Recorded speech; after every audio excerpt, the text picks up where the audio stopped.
Welcome back to 31 Days of Your Scrapbooking Q&As. Today's sponsor is TrueScrapKids.com on July 27th online. Join us for 5 kid-friendly classes, teach your kids new crafty skills, and learn some yourself. TrueScrapKids.com.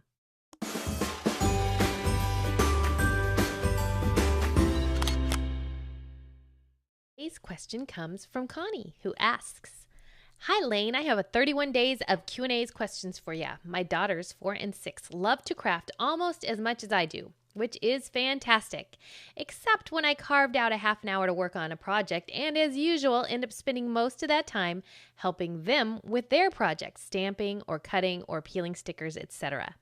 Any ideas on how this mama can craft with her girls and get a little of her own projects done too? Thanks so much in advance."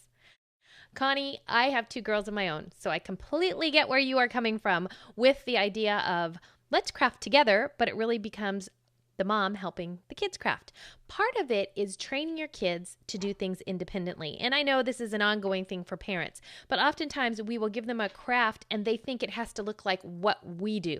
And instead, we want them to create their own version of it. So, for instance, with stamping, which is a great thing for kids to do, not only does it help with their hand-eye coordination, but they can't use up a stamp. You don't necessarily want them using your Copic markers to color a coloring book page, but it's totally okay to give them a cheap stamp pad and some of even your best stamps and have them go to town.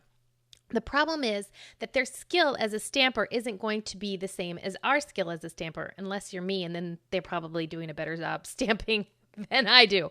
But anyway, my point is, oftentimes they think they're aiming for that really clear, crisp image, and they get frustrated when they can't do what we do. So my first step is to tell them, you know what? It's not supposed to look like mine. It's not supposed to look like what it looks like in the magazine. You can cover the page with stamps. You can stamp half of an image. Tell them to experiment. See how crazy they can get. Tell them to create a page using the different stamps, like a whole scene. But encourage them to make mistakes and encourage them to make it not perfect. And this is actually a great lesson for all of us. So then they become less concerned about the result and more concerned with the actual process of it. And they stamp 47 times just to see what it looks like. Or you could say, see how many different images you can get from one stamp without re-stamping it. So it gets them trying to accomplish a particular task, but it's not predicated upon the outcome looking a certain way. So if a sticker gets ripped, totally okay. They don't cut perfectly around a circle, totally okay.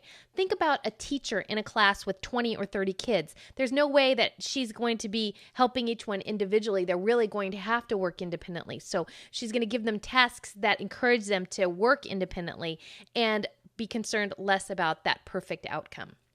So that's one suggestion I have for you.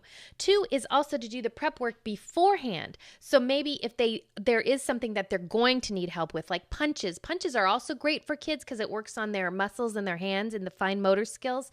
But some of those punches are really hard to use. So maybe you guys sit down together and punch out 100 circles.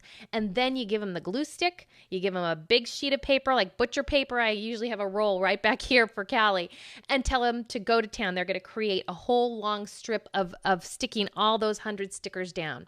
Or 100 circles down. That's going to buy you a little time to work on what you do. The other thing is to think in chunks. So to think that we can have a half hour, an hour uninterrupted is totally unrealistic, even at the age my kids are, almost 9, almost 13 and 15. They still are in and out of here. And if you've ever come to one of our free monthly scrapinars, you often see one or more of them popping in and out. And I make that okay because that's one of the reasons I work at home, is that I wanted to be able to have that in and out, that accessibility with them. So what I do instead is I think in terms of chunks. Like I'll record several videos at once if I'm recording videos or podcasts, and tell them this is my quiet time. And then you can come up, there's a break in there, and we can work on something together. And then you're going to go do your thing. I'm going to go do my thing. So think about that with your kids. So set them up to work 10 minutes or 15 minutes at a time instead of expecting them to work for half an hour without interrupting you. So maybe they're at this desk right over there. You say, okay, let's stamp 20 images, and then you're going to color them all in. So pick out your favorite stamps. I'll help you stamp them, and then you're going to spend 15 minutes coloring them in. Use that timer that you know I talk about all the time. Set it for 15 minutes, and then at the end of 15 minutes, come back to them and move on to the next project. All right, now I'm going to help you rip off a bunch of different little pieces of washi tape here. We're going to line them all up on the desk, and then once we've ripped 50 little inch-long pieces, you're going to create a design out of that, and I'm going to work on my thing, and then we'll come back in another 10 or 15 minutes and check in again. So by giving them shorter periods of time, they're naturally going to want to interact with you. But by setting up those breaks, you know ahead of time that they're coming, so you don't count on the uninterrupted time. And it also makes it easier for them because they can actually look at the timer and watch it counting down, and they know I've got to do this by the time the timer rings, or I can't bug mom or ask her for help until that timer rings. I think that's going to foster independence on their time. It helps with their time recognition skills. It helps them become more creative because they're going to see what they can do in that period of time. And it also might make them fast scrapbookers one day because they're working against the clock. So hopefully these ideas have been helpful. I have one more really big one, and that's to bring them to True Scrap Kids on July 27th.